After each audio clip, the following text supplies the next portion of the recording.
Price God. ஆண்டவராக இயேசு கிறிஸ்துவின் நாமத்தில் என் அன்பின் வாழ்த்துக்கள். தேவாதி தேவன், ராஜாதி ராஜா, கர்த்தாதி கர்த்தர், கருணையின் தேவனாகிய இயேசு சுவாமி உங்கள் வாழ்க்கையில் இந்த புதிய நாளில் பெரிய பெரிய நன்மைகளை செய்வாராக. ஆமென். தேவனுடைய வார்த்தைக்கு நேராக நம்ம கடந்து போகலாம். எடுத்துக்கொள்ளுங்க என்னோட கூட எரேமியா எழுதின புஸ்தகத்துல 31வது அதிகாரம் 13வது வசனம் இவ்வண்ணமாக சொல்லுகிறது: நான் அவர்கள் துக்கத்தை சந்தோஷமாக மாற்றி அவர்களை தேற்றி அவர்கள் சஞ்சலம் நீங்க அவர்களை சந்தோஷப்படுத்துவேன். எத்தனை பேருக்கு புரிஞ்சிச்சு? இந்த கால வேளையில தேவனாகி கர்த்தர் உங்களுக்கு சொல்லுகிற வார்த்தை, உங்க துக்கத்தை அவர் சந்தோஷமாக நிச்சயமாக மாற்றுவார். அதுக்கு எந்த மாற்று கருத்தும் கிடையாது. ஏன்னா அவர் துக்கத்தை சந்தோஷமாக மாற்றவே இந்த உலகத்துக்கு என்ன பண்ணாரு?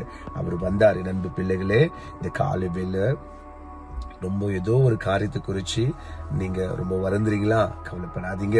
நிச்சயமா இந்த வார்த்தை எனக்கு கூட, என்னுடைய துக்கத்தை கூட தேவனாகிய கர்த்தர் சந்தோஷமாக மாற்ற வல்லவராக இருக்கிறார். இந்த காலை வேளையில இந்த வார்த்தை கேட்கும் பொழுது எனக்கு ரொம்ப சந்தோஷமா இருக்கு. நிச்சயமா தேவன் எனக்கு இதை பேசினார் என்பதை நான் நம்புகிறேன். உங்களுக்கும் தேவன் பேசினார் என்று சொல்லி நீங்க நம்புங்க. நான் சொல்றேன், இந்த காலை வேளை துக்கம் நிறைஞ்சு இருக்கிறீங்களா? கவலைப்படாதீங்க. ஆண்டவர் உங்க துக்கத்தை நிச்சயமா சந்தோஷமாக மாற்றுவார்.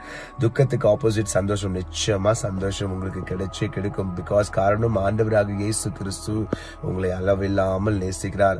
அவர் அவங்களுடைய வாழ்க்கையில் இருக்கக்கூடிய எல்லா சஞ்சலத்தை, உங்களுடைய வாழ்க்கையில் இருக்கக்கூடிய எல்லா சஞ்சலத்தை அவர் மாற்ற போகிறார். உங்களை அவர் சந்தோஷப்படுத்துவார், உங்களை சந்தோஷமா வைப்பார். எந்த விஷயத்துக்கும் நீங்க கவலைப்படாதீங்க. ரொம்ப பிரச்சனை இருக்கிறீங்களா? கவலைப்படாதீங்க. எழுந்திருக்கவே முடியலையா? ரொம்ப டென்ஷனா, ரொம்ப ஃப்ரஸ்ட்ரேஷனா, ரொம்ப ஒரு மாதிரி யோசிக்கவே முடியலையா? அந்த மாதிரி ஒரு துக்கத்தை இருக்கிறியா? கவலைப்படாத. உன் தேவனாக கர்த்தர் சொல்லுகிறார், உங்கள் சந்தோஷத்தை அவர் நிச்சயமாக, உங்க துக்கத்தை அவர் சந்தோஷமாக மாற்ற வல்லவராக இருக்கிறார். ரொம்ப சஞ்சலமா இருக்கா?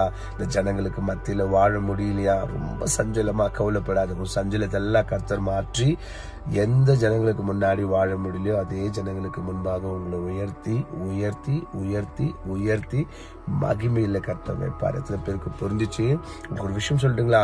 நாம தான் அடிக்கடி ஆண்டவரை கனப்படுத்தணும், நம்ம அடிக்கடி நம்ம பேசுறோம் இல்லைங்களா? ஆண்டவரை கனப்படுத்தணும்னு சில நேரங்களில் தன் பிள்ளை ஆண்டவர் கனப்படுத்துவதாக கூட இருக்கிறார். ஆமேன். உங்களை நிச்சயமா கர்த்தர் கனப்படுத்தி உங்களை மகிமையில நடத்தி இந்த ஜனங்களுக்கு முன்பாக ஒரு பெரிய அற்புதங்களை கர்த்தர் செய்வார். நிச்சயமா உங்களுடைய துக்கத்தை கர்த்தர் கேட்டு அறிந்து இந்த புதிய நாளில சந்தோஷமாக அதை மாற்றி கொடுப்பார். உங்கள் சஞ்சலத்தை அவர் மாற்றுவார், உங்களை தேற்றுவார், எல்லாமே சந்தோஷமாக கர்த்தர் வைப்பார். இந்த புதிய நாள் நிச்சயமாகவே உங்களுக்கு ஒரு புதிய விடியலை கொண்டு வரும். கர்த்தராகிய இயேசு கிறிஸ்து சொன்ன மொத்த வார்த்தைகளும் நடக்கும். பிகாஸ் வானம் பூமி ஒழிந்து போனாலும் தேவனுடைய வார்த்தை ஒரு நாளும் ஒழிந்து போகாது. நண்பு பிள்ளைகளை, கவலைப்படாதீங்க. ரொம்ப துக்கமா? நோ வழி. இந்த துக்கம் எல்லாம் இப்ப சந்தோஷமா இன்னும் கொஞ்ச நேரத்துல மாறப்போகுது. இந்த புதிய நாள்ல முழங்கால் படியிட்டு நீ ஜபம் செய்யும் பொழுது நிச்சயமாகவே இந்த காரியங்கள் எல்லாம் மாறி பெரிய சந்தோஷம் உங்களுக்கு கிடைக்கும். எனக்கு கூட இந்த வார்த்தை ரொம்ப அதிசயமா, எனக்கு ரொம்ப தேற்றுதலா இருக்கு. இப்ப நான் கூட போய் இதை பேசிட்டு வந்து நான் முட்டி போட்டு ஆண்டுகிட்ட ஜபிப்பேன், ஆண்டவரே நீ கொடுத்த அன்பின் வார்த்தைக்காக நன்றி என்று சொல்லி. அப்பொழுது அந்த வார்த்தையின் வல்லமை எனக்குள்ள இறங்கும். அதே மாதிரி நீங்க ஜபிக்கும் பொழுது இந்த வார்த்தையின் வல்லமை உங்களுக்குள்ள இறங்கும். நிச்சயமாய் இந்த வார்த்தை உங்களை விடுவிக்கும். ஆமீன். வாங்க ஜபிக்கலாம். பரலோக பிதாவே, எங்கள் தேவனாகிய கர்த்தாவே, நன்மையும் கிருபையும் செய்கிற தேவனே, நல்ல வார்த்தைக்கு கோடி ஸ்தோத்திரம். உங்க நாம மகிமைப்படும்.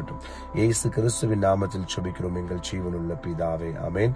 என் ஆத்துமாவே கர்த்தரை ஸ்தோத்திரி, என் முழு உள்ளமே பரிசுத்த நாமத்தை ஸ்தோத்திரி. என் ஆத்துமாவே கர்த்தரை ஸ்தோத்திரி, கர்த்தர் செய்த சகல உபகாரங்களின் வாழ்நாள் முழுவதும் மறவாமல் இருப்பாயாக. ஆமென். ஹாய், எல்லாருக்கும் என் அன்பின் வாழ்த்துக்கள். மீண்டும் தயவு செய்து கவலைப்படாதீங்க. உங்க துக்கம் எல்லாம் இந்த புதிய நாள்ல கண்டிப்பா ஆண்டவர் சந்தோஷமாக மாற்றி கொடுப்பார். உங்களை தேற்ற அவர் வந்துட்டே இருக்கிறார். உங்க சஞ்சலம் மாறும், எல்லாமே சந்தோஷமாக மாறும். கவலைப்படாதீங்க. புன்னகையோடு கூட இந்த நாள் ஆரம்பிங்க. நம்பிக்கையோடு கூட இந்த நாள் ஆரம்பிங்க. இந்த அதிகாலையில் எழுந்துச்சு சொல்றேன், நீங்க நம்புகிறவர் ரொம்ப ரொம்ப ரொம்ப ரொம்ப வல்லவர். அவரால் எல்லாமே செய்ய முடியும். சரிங்களா? நம்ம மீண்டும் நாளைக்கு சந்திக்கலாம். அதுவரை என் அன்பின் வாழ்த்துக்கள். தேவனாகிய கர்த்தர் உங்களோடு கூட இருப்பாரா.